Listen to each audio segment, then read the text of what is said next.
Morning. Welcome to my Tireside chat. Had to make sure it was recording there for a second. I wasn't sure I hit the button right.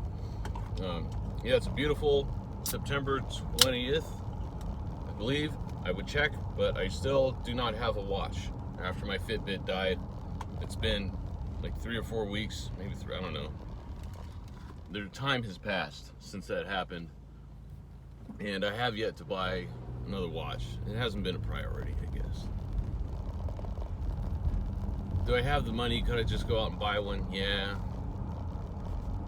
I gotta take time to research and figure out which one to get. I'm not buying another Fitbit, just out of spite. And I think we talked about this before. But yeah, so it's weird not having a watch on my wrist, and I'm not tracking my sleep and how many steps I'm doing in a day or anything like that at the moment, which is really useful. But then also at the same time, it's like I realized I got to the point, now that I don't have one, I realized I got to the point where it was like, I'm gonna say I was dependent on it, but it was like a crucial part of my routine, to where I'd get up every morning going, how did I sleep last night? Yeah, if I woke up at 4 in the morning, I would actually base my decision on, okay, well, it says I got a sleep score of 91, so I guess I'm good, I'll just stay up. Or it says, oh, I only got a 70, or I only got 45 minutes of REM sleep. No, I'm gonna lay back down on the couch then and sleep for another 45 minutes, because my ideal amount of REM sleep is an hour and a half. So I haven't had that in a month or so, and honestly, I realized, it's not that important. I don't really care that much. But it would be nice to have a watch, just so I could see, date and time and things like that. And I do like recording my exercises. I'm on Strava, the Strava app, or it's kind of like, it's a social media exercise app for those of you who aren't aware. And if I go on a bike ride, you can record your bike ride. It measures more accurately sometimes than your, like the Fitbit app would, your average moving speed and the distance and your heart rate, your average heart rate, and there's all kinds of interesting stuff. It's interesting. It's not crucial, but it's interesting. It's kind of fun to do. I pissed this guy off because I pulled in front of him. They think I was going to pull in front of you and do 20 miles an hour. No.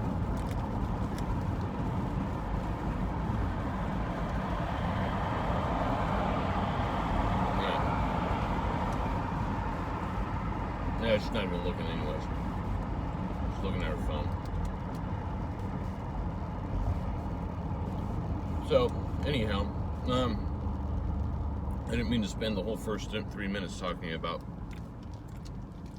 my watch, but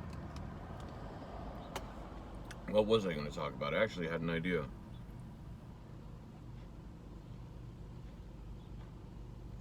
It's a pineapple bubbly kind of morning. Sorry, Waterloo, not bubbly.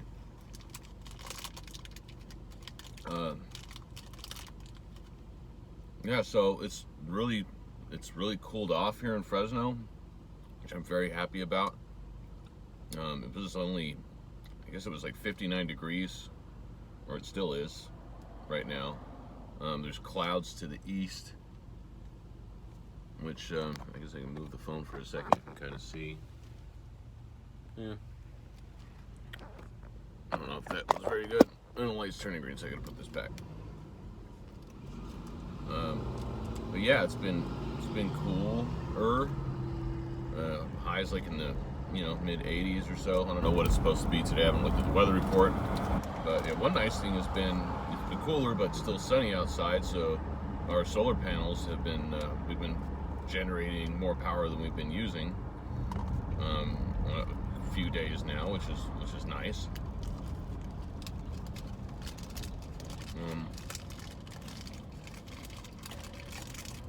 We haven't had to use the air conditioner as much. It's bad. Even with all the solar panels I bought, now I'm kind of like, damn, maybe I should have found a way to fit, 10 more panels. But there were some things in designing the system, even with my friend Sang, who was helping us, that I wasn't really thinking about the time until, like, now I have the system. Like, oh, in hindsight, I should have done this, or, yeah, like, I could have spent the money on 10 more panels. But we could always add panels in the future, I suppose. Still, I think for the amount we have, we'll be fine over the course of a year. It's really just going to be like June, July, August, pretty much, where we're maybe using slightly more power than we're generating. And even then, if we were paying month to month, then you're talking about maybe a $50 a month bill at worst for electricity. Gas is another story. Gas in the winter, that's going to be, and everybody, for those of you who aren't in Northern California, everybody who has PG&E we got an email a couple days ago, and you see all these commercials on TV, even from PG&E, their propaganda campaign about how, we're undergrounding power lines and we're doing this and that, and we're keeping prices affordable. Like, they actually say that in the commercial. At the same time, they're raising all the rates, and they send us this email explaining why they're raising the rates and justifying it. I mean, they've already been raising their rates, 10-12% every year since I've really started, since we moved into this house, which was almost 6 years ago. Our electricity costs have gone up 50%, 60%. So, but what can anyone do? What is anyone going to do? The government, state government's not going to do anything about it. Private citizens can't do shit. You just bend over and take it. You get solar panels if you can afford it, and if you can do it correctly.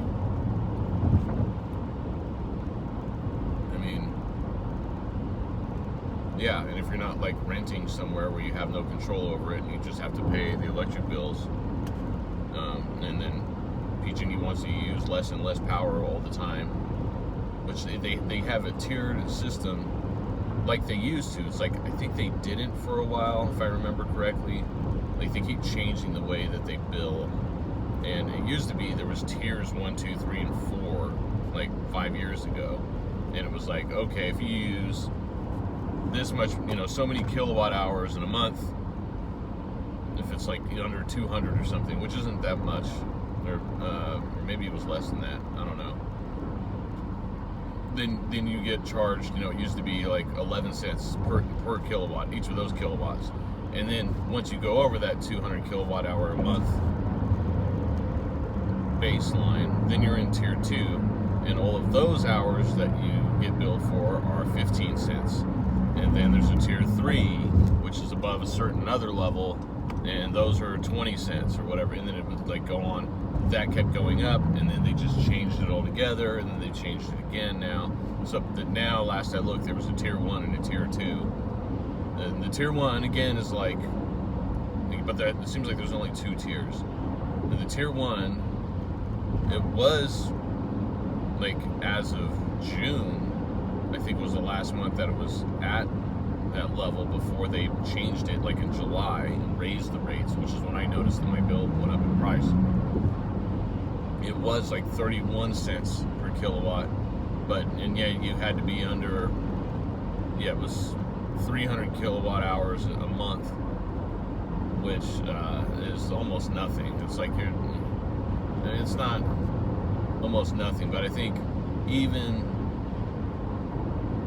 I don't know, you'd have to be like a single person living in the house, not running the AC much at all, who's hardly ever home, and only does laundry during certain hours and uses appliances during certain hours. There's that too, because they're charged, different times more for peak hours between 4 and 8 p.m. or whatever it is. So it's really complicated. They find ways to get you, which was why I saw the writing on the wall at the beginning of this year when they announced that they were changing the rate that they were going to be paying people for power generated by solar panels from, it was like 30 cents a kilowatt hour to 8. If you didn't have your application in for, I think it was April 15th. It's like tax day. Anyways, I also did not mean to go off on this tangent for 7 minutes talking about solar panel stuff. What I was just gonna say, it's been an interesting week, and it's gonna be a good week. I'm actually not sick this week at all. I haven't taken any sick time. Danielle went back to work this week. She's doing better, which is great. There's still a bunch of people at her work who I think they're recovering from COVID. It's still going around. Yeah, I had mentioned that at work yesterday, and this guy John that I work with was like, oh, well, that's what they're saying on mainstream media, is that COVID's going around. I'm like, well, no, well, it actually is. Obviously, he probably watches. I don't know if that's what they're saying on Fox News or where he was getting that from. But probably not. I don't know where he's getting that from. I'm not going to make assumptions, but it is actually going around.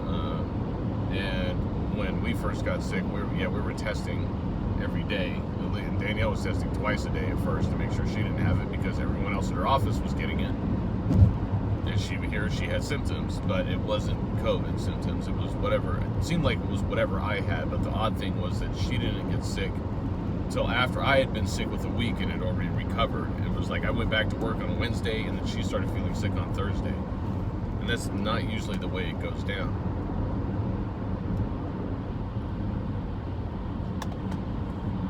So, yeah, it's Thursday already. This week has flown by.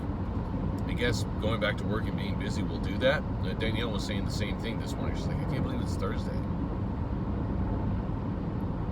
It's a Thursday morning. There you go, the Scottish thing again. Yeah, I'm going to lunch. I'm going to lunch today. I forgot to mention that to Danielle. Danielle, if you're watching this, I don't think she watches this. She'll let me know later. Let me know in the comments below if you're watching this. I'm going to talk about later what my plans are for the rest of this week, so keep watching. Don't change that channel. I'm going off on another tangent here. There's another YouTuber that I follow, the Economic Ninja, I'll just say it.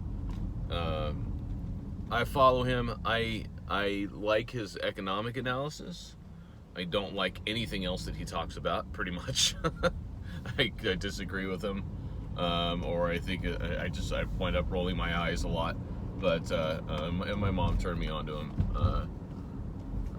I do like some of the other stuff he says, but it's good to watch someone with different opinions on things, and get get some different perspectives, see what they're saying.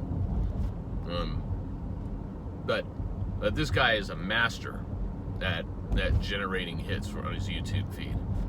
He's got it down into his talking.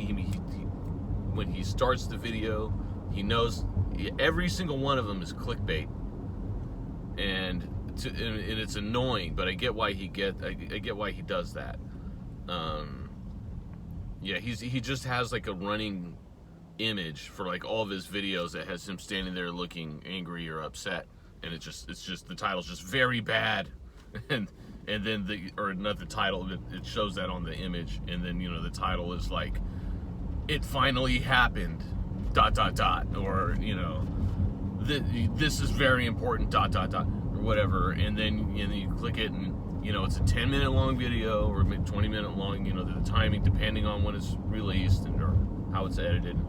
And he'll start off with, oh, this just happened overnight, and it's pretty devastating to such and such people, to Americans and the economy. And I'm going to get into that later, but first I'm going to talk about this. anything he can do to make the algorithm work in his favor. So, anyways, all that to say, my plans for the rest of this week. So I'm going to lunch today with some of my old coworkers from Flowway. The guy that I worked with, that I had hired there 3 or 4 years ago, maybe it was 3 years ago, to be like my junior network admin, desktop support guy. He just quit. That place is a mess. And I talked to someone else there that I know yesterday, an old friend of mine who I worked with previously at Barracuda, who now works there, and she's been there for just over a year, and she's saying how bad it is. It's so, here I go on another tangent again, but it's such a shame that things went the way they did at that company. I mean, it was ruined. It's totally mismanaged, and I like the guy who's the CEO as a person, and in some other respects, but I don't understand I'm friends with him on Facebook. I don't understand their business practices. He's looking at things from a totally, well, top down perspective, and current capitalist business ethics and practices, theory, that perspective.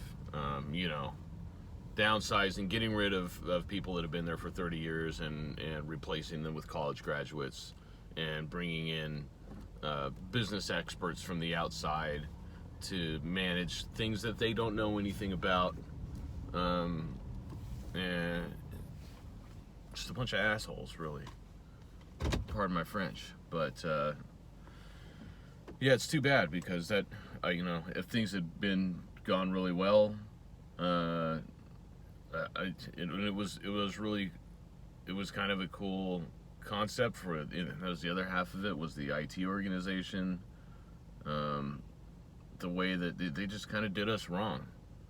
The lady who wound up being the IT director, the global IT director that I was reporting to,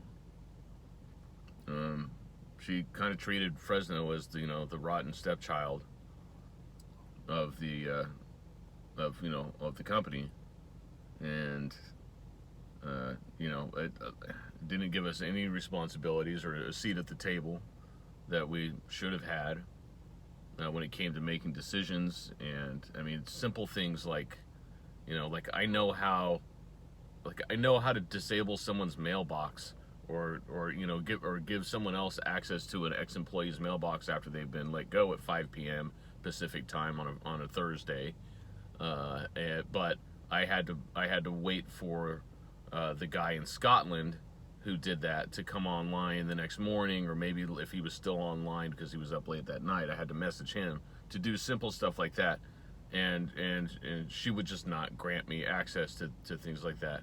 But that's just one example of a number of things. And then there were multiple times where it would get into arguments about, we needed to open these ports on our firewall locally because we were doing business with a vendor, and we needed to, which we had before, setting up a VPN tunnel, and we had like SQL data that was being copied from their database for a tool that our sales department used, and we were just renewing it, or we had changed something on the firewall, I forget. But of course, every little thing like that had to be approved, and the people in the UK offices, the IT team, didn't like it, and they said, oh, well, that's a security risk, and blah, blah, blah. And I would go into detail in explaining, well, look, this is exactly how it works, and this is exactly why it's not that big of a security risk. Even if something did happen, all it would do was affect, this one machine that nobody cares about that's off in the DMZ, that's not going to spread to the internal network. It's really not a threat. And they would argue with me, and the director would take their side. And don't get me started. I mean, I've already started. I'll stop myself now. All that to say that It's too bad because she even dangled the carrot in front of me of, well, we could really, I think we could really use it. You're the America's IT lead. We really need like a global IT lead because we're acquiring this company in Italy and doing so much stuff out here and in India. We could really use you for that. Which sounded awesome. Like, I would love to travel and go work in offices in Europe. Like, dude, I've done a little bit of that before, and that sounds great. And probably with a nice salary increase and everything. But it also should mean, I was like, well, I think I told her, I was like, well, that's great, but unless you allow me to hire more help here in Fresno and Salt Lake City and Houston, because I'm having to like chase desktop support fires all the time. What the hell good is it? And it didn't go anywhere. And it's too bad. I don't understand. Yeah. Now that I'm on the topic, I'm going to keep ranting about it. And I had the guy who was our IT admin in the Salt Lake City office, who was let go, who we knew was going to be let go because they were downsizing that office, and I argued against it multiple times, and I told that guy too that I was fighting for him. I think he still held it against me, or I don't know why, but he doesn't talk to me anymore.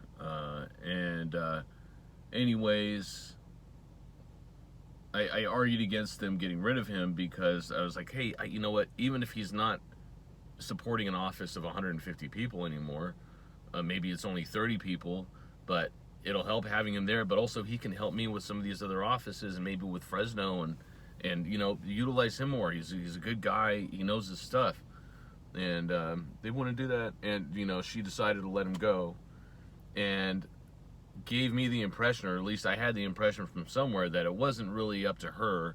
It was the CEO who was pushing for that to happen. And then when I had my exit interview with the CEO, and I mentioned that to him, and he was like, oh, I didn't have anything to do with that. That was Linda's decision. I just used her name. Whatever. Leave a message in the comment if you have a retort, and you're watching this. I'm sorry, but I'm not sorry. That's why I left. I wasn't listened to. Felt like I wasn't respected, even though you'd say one thing to my face. And yeah, it just didn't make any sense. It's like, okay, well, you're not supporting your department with the things that we say that we needed. So either you you don't value my opinion, or you think I don't know what I'm talking about. Yeah, and so anyways, that's why I left that job. And I was like, and I didn't even have another job to go to. I was like, screw you guys, I quit. It was nice. I gave them 3 weeks notice, and I think I stayed for like 4 or 5 weeks.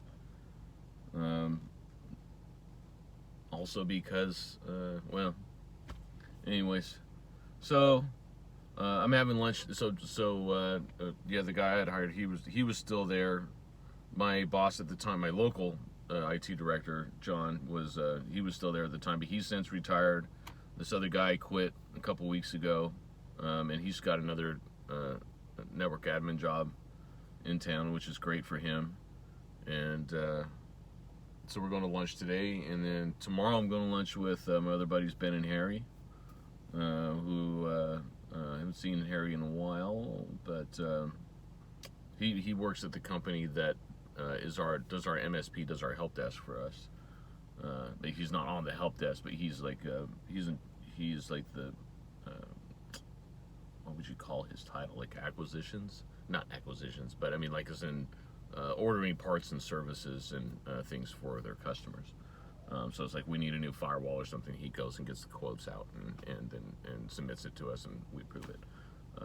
But I've worked with Ben and Harry are the guys that I've worked with at Yosemite Technologies, starting back in 2003 or so, and they've been good friends. Everyone everyone that I worked with at Yosemite Technologies, I mean, there's like still 15 or 20 of us that that we still stay in touch, and it was the best group of people that I've ever worked with. I mean, and we've all moved on, and obviously, and are different. There's still a couple of people that are with Barracuda. A few of them out of the original 20 or so of us that stayed on. You know, Barracuda bought us in '08, in December of '08, and then we continued to be Barracuda. And then I left there in 2015. There's still a lot of those people were there,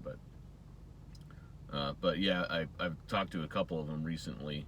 Again, we've been trying to do this thing where like every few months we get together for dinner or something. But I was telling someone that I was like, man, because telling someone, well, it's my friend who works at Trillium, and she's like, talking about how bad things are and this and that, and I'm like, man, we had such a good group of people at Yosemite. We should all just quit whatever we're doing and just form a company together and do something. I'm sure whatever it is that we do, we would kick ass and it would be really successful, and we would love it. We'll start a workers co-op, and with profit sharing and everything like that. And like, how awesome would that be? I think it's a great idea. But not all that likely. Nah. But in the meantime, at least I've got a great job. I'm very happy here. So, speaking of, I better get inside. I got a lot to do. It's already 7:30. So have a great day, and I'll talk to you later.